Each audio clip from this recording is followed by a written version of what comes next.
حسین یوں ہوئے اے مجھ نحمدہ ونصلی ونسلم علی رسولہ الکریم اما بعد فاعوذ باللہ من الشیطان الرجیم بسم اللہ الرحمن الرحیم یا ایتھا النفس المطمئنہ ارجعی الی ربک راضیۃ مرضیہ فادخلی فی عبادی وادخلی جنتی وقال النبی صلی اللہ علیہ وآلہ وسلم الحسین منی وانا من الحسین قال رسول اللہ صلی اللہ علیہ وآلہ وسلم ان الحسن والحسین سیدہا شباب اہل الجنہ آمنت باللہ صدق اللہ العظیم۔ جس کی جرت پر جہان رنگ و بو سجدے میں ہے، جس کی جرت پر جہان رنگ و بو سجدے میں ہے، وہ آج رمز آشنائے سر ہو سجدے میں ہے۔ سر کو سجدے میں کٹا کر کہہ گیا زہرا کا لال، سر کو سجدے میں کٹا کر کہہ گیا زہرا کا لال، کچھ اگر ہے تو بشر کی آبرو سجدے میں ہے۔ اور کیسا عابد ہے کہ مقتل کے مصلی پہ کھڑا ہے، کیسا عابد ہے کہ مقتل کے مصلی پہ کھڑا ہے، کیا نمازی ہے کہ بے خوف عدو سجدے میں ہے۔ اور کون جانے کون سمجھے کون سمجھائے اے نصیر، کون جانے کون سمجھے کون سمجھائے اے نصیر، عابد و معبود کی جو گفتگو سجدے میں ہے۔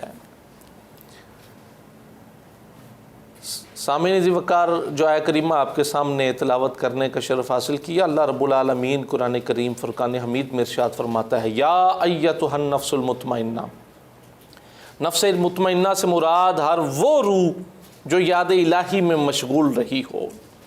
اب اللہ فرماتا ہے ارجعی، آ لوٹا، کہاں لوٹا؟ الی ربکا، اپنے رب کی طرف لوٹا۔ اور پھر اگلی بات جو اللہ رب العالمین بڑے خوبصورت انداز میں قرآن کریم فرقان حمید ہمیں یہ پیغام دے رہا ہے، اپنے رب کی طرف بندے لوٹا، اور آنے کا انداز یہ ہو راضیۃ مرضیہ، تیرے آنے کا انداز یہ ہو کہ تو مجھ پہ راضی ہو، میں عرش والا خدا تجھ پہ راضی ہو جاؤں گا۔ تو یہ آیہ مقدسہ جو اللہ رب العالمین نے نازل فرمائی ہے، اور یقیناً یہ ان لوگوں کے لیے ہے کہ جو اللہ کی رضا پر راضی رہے۔ اور آپ دیکھ لیں کہ نواسہ رسول، جگر گوشائے بطول، حضرت سید الشہداء جناب امام حسین علیہ السلام، آپ کی ذات اور آپ کا پورے کا پورا خاندان اور یہ پورا خانوادہ، تمام کے تمام یہ شہزادے اور شہزادیاں جو میدان کرب و بلا کے لیے تشریف لے کر آئیں اور تشریف لے کر آئے، تو یہ کیا تھا کہ یہ وہ رب کی رضا پر راضی رہے۔ قرآن کی آیت کے تحت رب کی رضا پر راضی رہے۔ اب ہر انداز، اور دیکھیں یہی قرآن ہے، اللہ رب العالمین نے جب انسان کے جسم میں روح ڈالنا چاہی، تو یہ جو روح تھی انسان کے جسم میں داخل نہیں ہوتی تھی کہ باری تعالیٰ مجھے اس کالی کوٹھری میں کیوں ڈال رہا ہے، یہ تو زمین پر جا کر دنگا فساد کرے گا۔ تو اللہ رب العالمین نے فرمایا قل الروح من امر ربی، کہ یہ جو روح ہے یہ میرا حکم ہے، میرا امر ہے، یعنی امر ربی ہے، میں خاص وقت کے لیے تجھے اس جسم کے اندر ڈالوں گا، پھر اپنا حکم جو ہے وہ واپس لے لیا جائے گا۔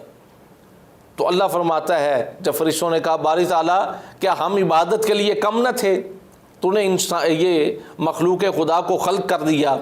اور اس انسان کے جسم میں روح پھونکنا چاہی، تو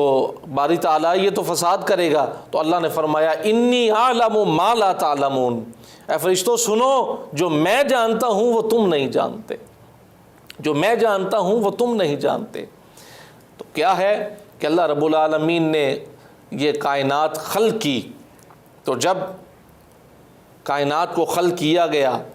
تو میں یہ اپنے ویورز کو بتانا چاہتا ہوں، میرا یہ عقیدہ، ایمان اور میرا یہ وجدان یہ کہتا ہے کہ اللہ رب العالمین نے اپنی مخلوق خدا میں جب نواسہ رسول امام علی مقام امام حسین علیہ السلام میں میدان کرب و بلا میں اللہ کے حضور وہ سجدہ کیا ہوگا، تب اللہ نے بھی فرمایا ہوگا فرشتوں آؤ دیکھو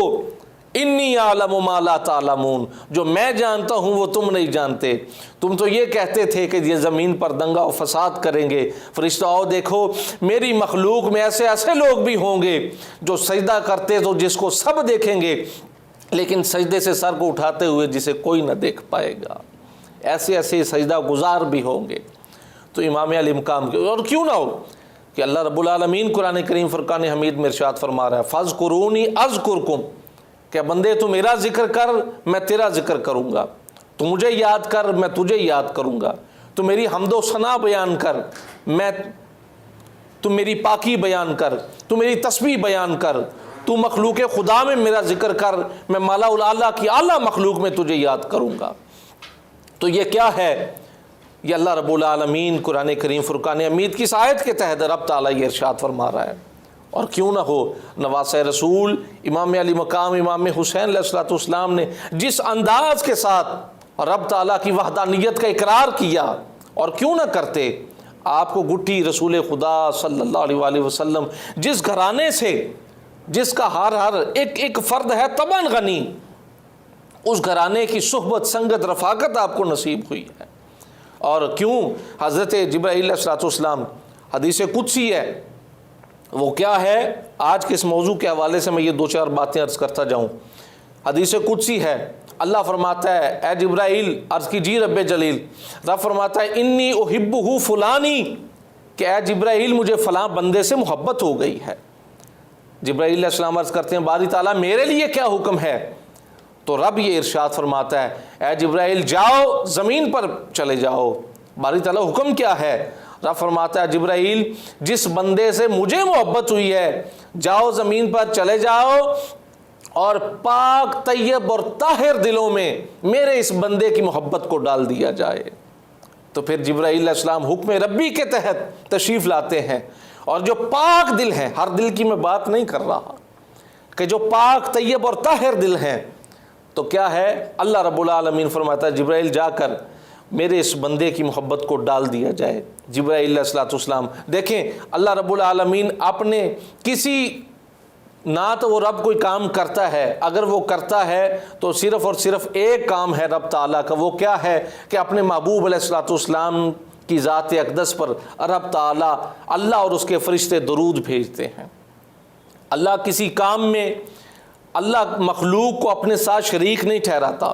لیکن اس کام میں اللہ نے اپنے ساتھ مخلوق کو شریک بنایا۔ اور ایک اور کام وہ کیا ہے جس سے اللہ محبت کرتا ہے، اللہ فرماتا ہے جبرائیل جاؤ میرے اس بندے کی محبت بھی ان پاک دلوں میں ڈال دی جائے۔ تو جس سے اللہ محبت کرتا ہے اس بندے کی محبت پاک دلوں میں ڈال دی جاتی ہے، تو گویا اللہ نے اس کام میں اپنے ساتھ مخلوق کو شریک کر لیا ہے، مخلوق خدا کو اللہ نے شریک کر لیا ہے، ایک میں درود پاک میں شریک کر لیا اور ایک اس محبت میں شریک کر لیا۔ تو پھر کیا ہے کہ جو وہ لوگ جو میں نے آیت مقدسہ شروع میں تلاوت کی تھی کہ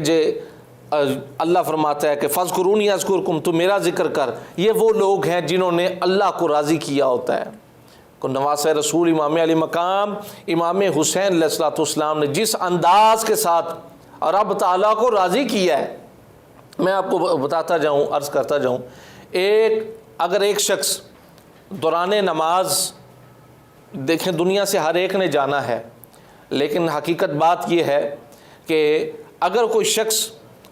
جہاد کرتا ہوا میدان جہاد میں اس دنیا فانی سے رخصت ہوا، وہ شہادت کی موت تو نصیب ہوئی، بروز محشر وہ شہداء کی صف میں سے اٹھایا جائے گا۔ اور ایک شخص حج کرنے جا رہا تھا اور راستے میں اسے موت نے آ کر گھیر لیا، موت آ گئی، وہ دنیا فانی سے رخصت ہو گیا، روح جو تھی وہ قفس انصری سے پرواز کر گئی، اب راستے میں ہے کعبۃ اللہ پہنچ نہیں پایا، تو قیامت تک جتنے حج ہوتے رہیں گے، حاجی ابھی پہنچا نہیں ہے اور راستے میں اسے موت نے آ کر گھیر لیا ہے، تو جتنے اللہ کی بارگاہ میں حج پڑھے جائیں گے اس مرنے والے کو اس کا ثواب ملتا رہے گا۔ اور ایک شخص نماز ادا کر رہا ہے، عام شخص کی بات کر رہا ہوں میں، ایک عام فرد واحد جو گناہ گار ہے، یہ تو وہ لوگ ہیں جو جوانان جنت کے سردار ہیں، میں تو ایک عام گناہ گار ادنا سے شخص کی بات کر رہا ہوں۔ تو دوران نماز موت آ گئی تو قیامت تک اسے جتنی نمازیں پڑھی جائیں گی اسے اس کا ثواب ملتا رہے گا، وہ قبر میں بھی چلا گیا ہے اس کا ثواب مل رہا ہے۔ تو یاد رکھیں نواسۂ رسول امام علی مقام امام حسین علیہ السلام نے میدان کرب و بلا میں ایسا سجدہ کیا ہے کہ قیامت تک جتنی نمازیں پڑھی جائیں گی نواسۂ رسول صلی اللہ علیہ وآلہ وسلم آپ کو اس کا ثواب ملتا رہے گا۔ اور کیوں نہ ہو، کیونکہ آپ کا جو گھرانہ ہے صرف آپ کی ذات پاک ہی نہیں، آپ کا پورا خانوادہ تمام کے تمام، کیونکہ آقا علیہ السلام نے ارشاد فرمایا ان الحسن والحسین سیدہا شباب اہل الجنہ، یہ جو حسن و حسین ہیں یہ جوانان جنت کے سردار ہیں، اور جنت میں جو بھی داخل ہوگا آپ دیکھ لیں کہ وہاں پر انبیاء کرام حضرت آدم علیہ السلام سے لے کر حضرت ابراہیم علیہ السلام، حضرت اسماعیل ذبیح اللہ، حضرت ابراہیم خلیل اللہ اور حضرت موسیٰ کلیم اللہ، حضرت عیسیٰ اللہ، یہ تمام کے تمام انبیاء کرام اس جنت میں موجود ہوں گے۔ تو کیا ہے، ان کا جو سردار ہوں گے آقا علیہ السلام نے فرمائی میرے یہ دو شہزادے جوانان جنت کے سردار ہوں گے۔ تو یہ کیا ہے، یہ ربط ہے اس ذات کے ساتھ کہ جو اس کا ذکر کرتے ہوئے، جو اسے یاد کرتے ہوئے، آپ دیکھ لیں کہ آپ کا جو مد مقابل تھا، آج نسل یزید کا نام لینے والا بھی، خیر آج کے دور میں کچھ اس کی حمایت کرنے والے بھی ہیں، لیکن ان میں بھی اتنی ہمت نہیں ہے کہ وہ اپنے بچے کا نام یزید رکھ سکیں، اتنی ہمت نہیں ہے کہ اپنے بچے کا نام یزید رکھیں۔ وہ بھی اگر کائنات میں دیکھیں دو کردار ہیں، ایک کردار یزیدی ہے، ایک کردار حسینی ہے، یہ دو ہی کردار ہے بس۔ اور ہر ایک کائنات میں آپ دیکھ لیں جہاں بھی، اور میں ایک پیغام اور میسیج یہاں پر یہ دینا چاہوں گا اپنے سچ ٹی وی کی وساطت سے اپنے دیکھنے والوں کو، اپنے ویورز کو، کہ نواسۂ رسول امام علی مقام امام حسین علیہ السلام نے میدان کرب و بلا میں یہ پیغام دیا ہے۔ وہ پیغام کیا تھا؟ پیغام یہ تھا کہ قیامت تک آپ نے، یزید نے آپ کو کیا کچھ نہیں آفر پیش کی ہے، لیکن آپ نے پیغام یہ دیا کہ قیامت تک جو حسینی کردار والا ہوگا، صرف زبان سے نعرے لگانے والا نہ ہو، صرف زبانی کلامی حسین کو ماننے والا نہ ہو، حقیقت میں جو پیغام امام حسین ہے اس پیغام پر عمل پیرا ہونے والا ہو، تو امام علی مقام امام حسین علیہ السلام نے تا قیامت آنے والے لوگوں کو یہ پیغام دے دیا ہے کہ لوگوں سنو، جو حسینی کردار اپنانے والا ہوگا وہ کبھی بھی اپنے دور کے یزید کے آگے جھکے گا نہیں، وہ ہمیشہ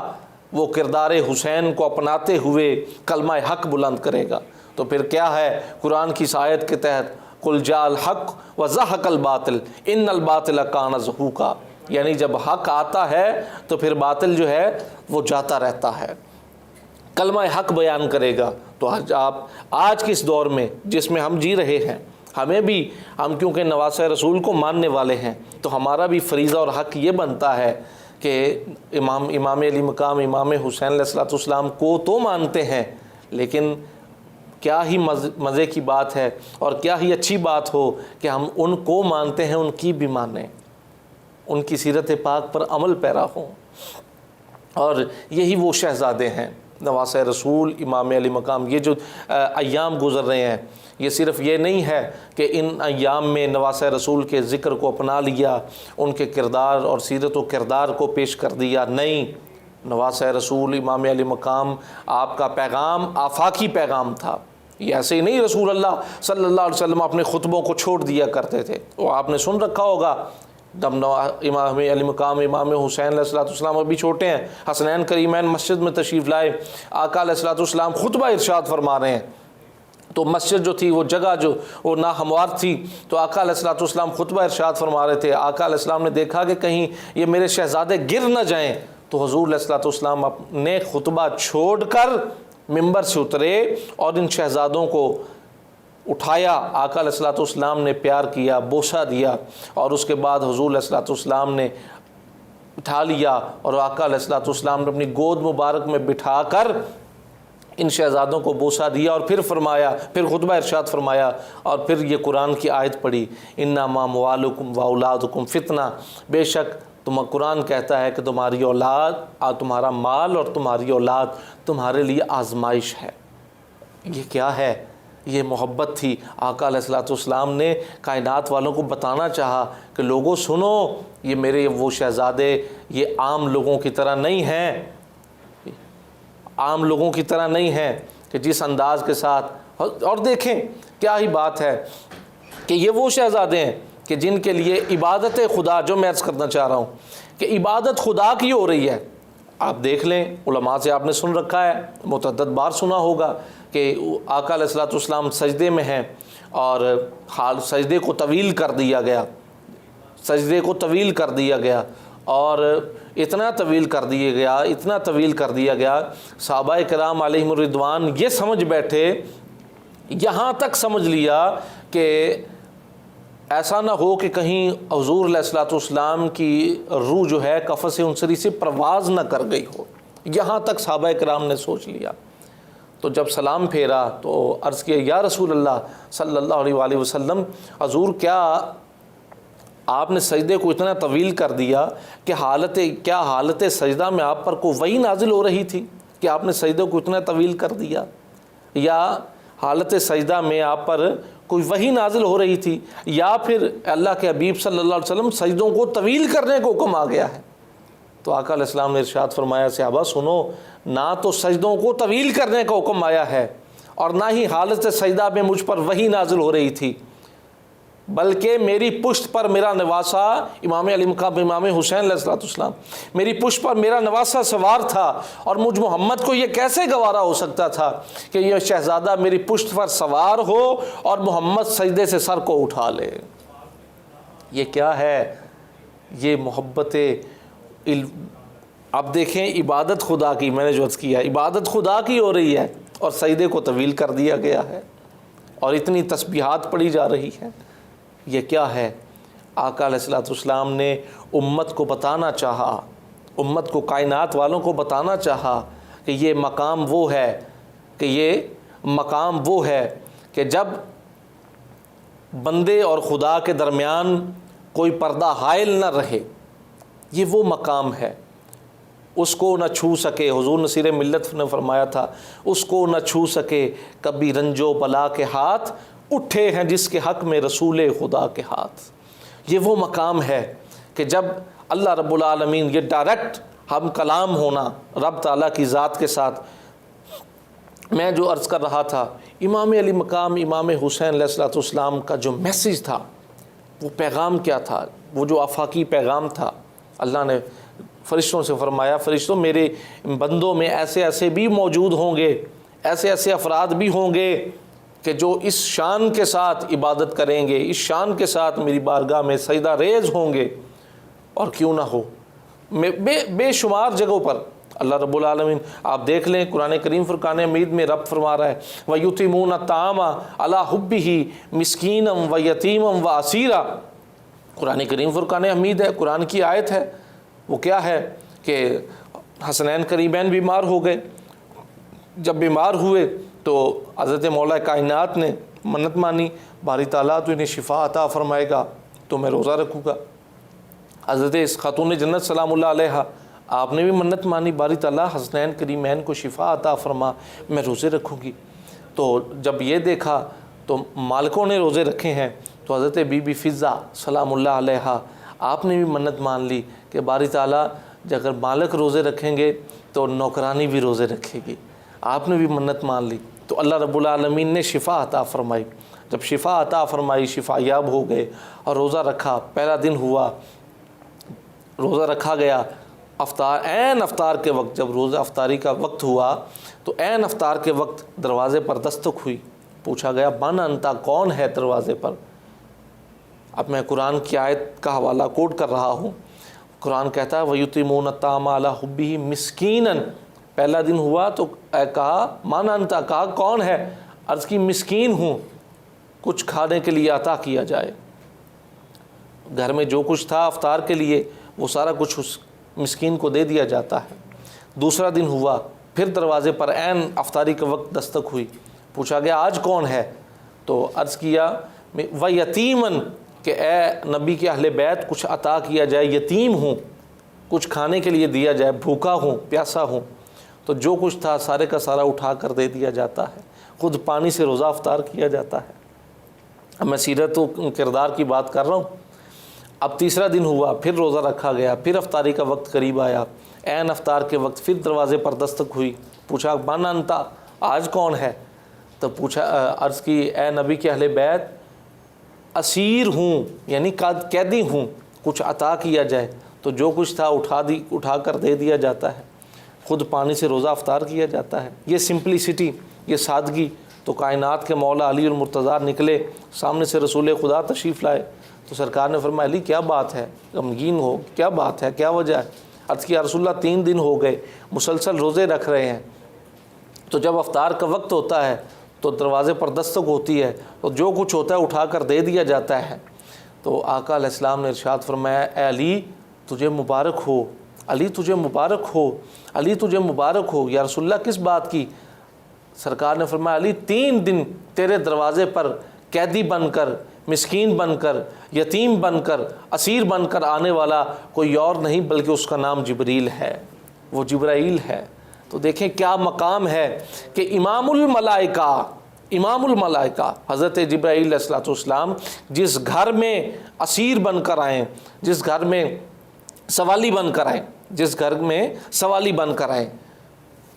تو آپ اندازہ کر لیں کہ اللہ نے اس گھر والوں کو کیا مقام عطا فرمایا ہوگا، کیا مقام۔ ایسے نہیں مقام مل جاتے، اس کی رضا پر راضی رہنا ہوتا ہے، اور رب کی رضا پر یہ آپ دیکھ لیں کہ ہر کوئی جانتا تھا کرب و بلا میں جتنے حضرات موجود تھے، خواتین و حضرات موجود تھے، تمام کو یہ پتہ تھا کہ ہمارے ساتھ کیا معاملہ ہونے والا ہے۔ تو نواسہ رسول نے فرمایا تھا نا امام علی مقام نے کہ 9 محرم الحرام کی رات کو فرمایا جو کوئی جانا چاہتا ہے کل ادھر میدان لگے گا، تو جو کوئی جانا چاہتا ہے وہ چلا جائے، میں حجت تمام کرتا ہوں، اگر کوئی جانا چاہتا ہے چلا جائے، میں اپنے نانا سے اس کی شفاعت کروا دوں گا، تو کوئی بھی اپنی جگہ سے نہ اٹھا۔ تو امام علی مقام امام حسین علیہ السلام نے ارشاد فرمایا کہ شاید یہ میرے سامنے موجود ہیں، یہ میری موجودگی کی وجہ سے شرمسار اور شرمندگی کی وجہ سے کہ ایسا نہ ہو کہ ہم اٹھ کر جائیں اور نواسہ رسول کے سامنے ایسا نہیں کر سکتے۔ تو آپ نے فرمایا عباس، عرض کی جی آقا۔ امام علی مقام نے فرمایا عباس چراغ کو بجھا دو، جو جانا چاہتا ہے اسے اجازت ہے وہ جا سکتا ہے، میں بروز محشر اپنے نانا سے اس کی شفاعت کروا دوں گا۔ تو کچھ دیر بعد آپ نے حضرت عباس علمدار کرم اللہ وجہ الکریم علیہ الصلوۃ والسلام آپ نے چراغ کو بجھا دیا۔ کچھ دیر کے بعد جب تو چراغ دوبارہ جلایا گیا تو ہر کوئی وہاں پر موجود تھا۔ امام علی مقام نے فرمایا بھی گئے کیوں نہیں؟ ان کے عرض کی اے نواسہ رسول ایسا ممکن نہیں ہو سکتا، بروز محشر ہم آپ کے نانا کو کیا منہ دکھائیں گے کہ آپ کے نواسہ میدان کرب و بلا میں ہم ان کو تنہا چھوڑ آئے ہیں۔ تو یہ رضائے الہی وہ سب جانتے تھے کہ کل ہم نے یہاں پر نواسہ رسول کے قدموں پہ قربان ہونا ہے، ہر کوئی جانتا تھا۔ تو بات صرف اتنی ہے کہ یہ پیغام ہے، یہ آپ کا پیغام آفاقی پیغام ہے کہ آپ نے ایسا پیغام دیا ہے کہ آپ کو کیا کچھ نہیں پیش کیا گیا۔ ابن سعد امام علی مقام سے کہتا حسین اب بھی وقت ہے یزید کی بیعت کر لو۔ آپ نے فرمایا حسین کا سر کٹ تو سکتا ہے لیکن کسی فاسق اور فاجر کے آگے جھک نہیں سکتا ہے۔ تو امام علی مقام نے وہ کسی شاعر نے کیا خوب کہا تھا نا، یہ بندش رزق و آپ کیا ہے، یہ فرط و زیر فلک رہا ہے، میری حکومت کا دائرہ تو سریر انت سلک رہا ہے، اور مجھے ڈرا رہا ہے تو بھی تیرا مقدر بھٹک رہا ہے، میں وہ پیاسا ہوں جس کی سانسوں میں آب کوثر چھلک رہا ہے، جس کی سانسوں میں آب کوثر چھلک رہا ہے۔ تو کیسی بات کرتا ہے؟ تو پانی کی بات کر رہا ہے، پانی بند کر دے۔ نواسہ رسول امام علی مقام امام حسین علیہ السلام کے لیے میں بات ختم کر رہا ہوں، ہمارے پروگرام کا ٹائم بھی ختم ہو گیا، اس شعر پر ختم کر دی۔ حضور نصیر ملت میرے شیخ کامل پیر سید نصیر الدین نصیر رحمۃ اللہ تعالیٰ علیہ تاجدار گولڈا فرماتے ہیں، وہ جس کے نام پر نبض حیات چلتی ہے، زمین کا ذکر ہی کیا کائنات چلتی ہے۔ اور یہ بات ذہن میں رکھیں کہ جبر کے آگے نصیر حسین بات چلائیں تو بات چلتی ہے۔ بس حسینی کردار کو اپنانا ہوگا، اور اپنے کردار سے، تمہارے کردار سے نواسہ رسول کی کردار کی خوشبو آنی چاہیے۔ اللہ پاک جس انداز کے ساتھ ہم نواسہ رسول سے محبت کرتے ہیں، ان ایام کو ہم مناتے ہیں ان کی یاد کے ساتھ وابستہ کر کے، اللہ رب العالمین پورا سال ہمیں نواسہ رسول صلی اللہ علیہ وسلم کا ذکر خیر کرنے کی توفیق عطا فرمائے، اور ان سے والہانہ محبت اور ان کے سیرت و کردار کو اپنانے کی توفیق عطا فرمائے۔ السلام علیکم ورحمۃ اللہ وبرکاتہ۔ حسین